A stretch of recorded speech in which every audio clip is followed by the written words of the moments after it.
आज हम पढ़ेंगे कम्युनिकेबल और नॉन कम्युनिकेबल डिसीज के बारे में। सबसे पहले हम देखते हैं डिसीज क्या होती है। डिसीज यानी बीमारियां, unhealthy condition of our body.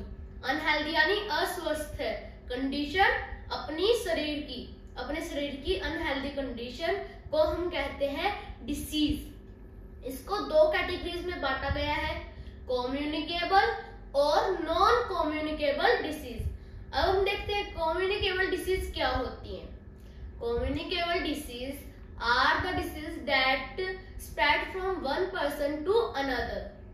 Communicable disease एक पर्सन से दूसरे पर्सन में फैलती है। अब मुझे मलेरिया है, अब किसी मच्छर ने मुझे काट लिया, मुझे मलेरिया हो गया। मलेरिया होने के बाद एक और मच्छर आया और मुझे काट दिया। उसने क्या किया, प्रोटोजोआ, यानी प्रोटोजोआ एक जर्म का नाम है जिसकी वजह से मलेरिया होता है।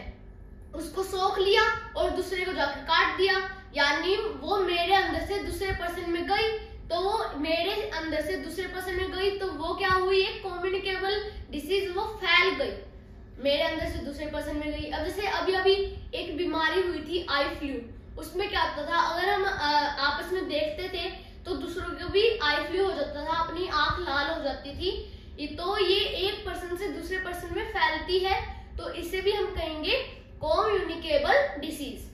अब हम देखते हैं किस किस चीज के माध्यम से ये फैलती है।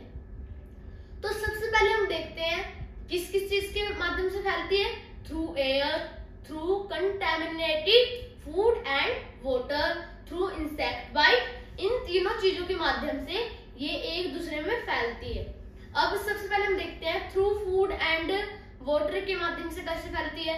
अब कोई पेशेंट है, उसको कुछ बीमारी हुई है, communicable disease.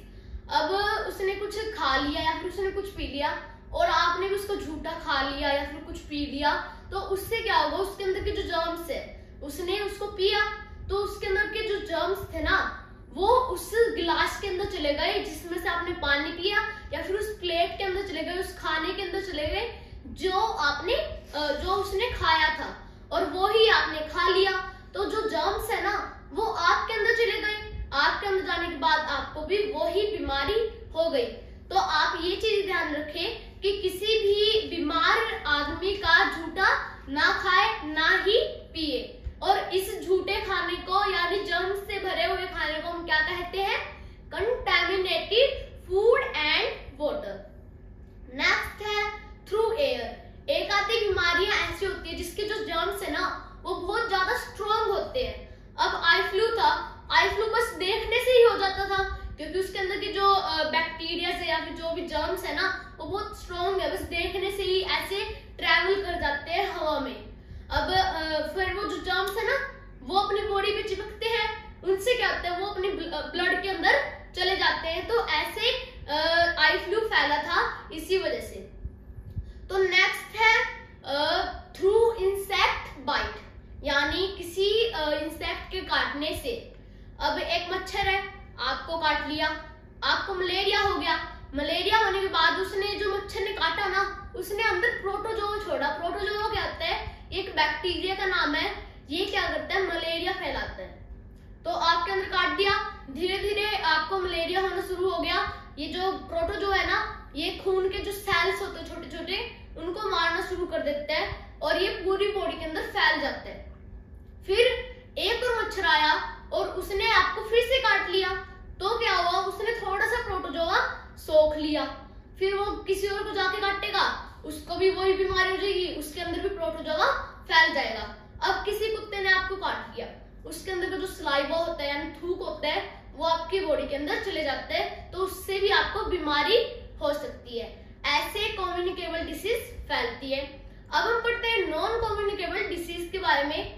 Non communicable disease are the disease that do not spread from one person to another. Non communicable disease एक पर्सन से दूसरे पर्सन में नहीं फैलती, यानी अब मुझे कुछ भी बीमारी है, ये बीमारी न्यूट्रिएंट की कमी से होती है।